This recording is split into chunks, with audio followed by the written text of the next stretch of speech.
guys, namalengke tayo. And I'm gonna share with you the prices sa ako namalengke sa Binyan Market. Next time, magdadala na ako ng eco bag.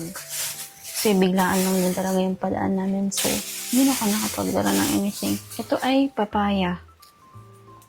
49 pesos. Ay, nahulog. Saging, ayan. Ilang piraso to? 1, 2, 3, 4, 5, 6, 7. 59 ata to. Basta total nilang dalawang prutas ay 100 pesos. Doon naman tayo sa gulay. Bumili ako ng romaine. Itong romaine ay 112. Patatas, parang 125 pesos. Talong, 44 pesos.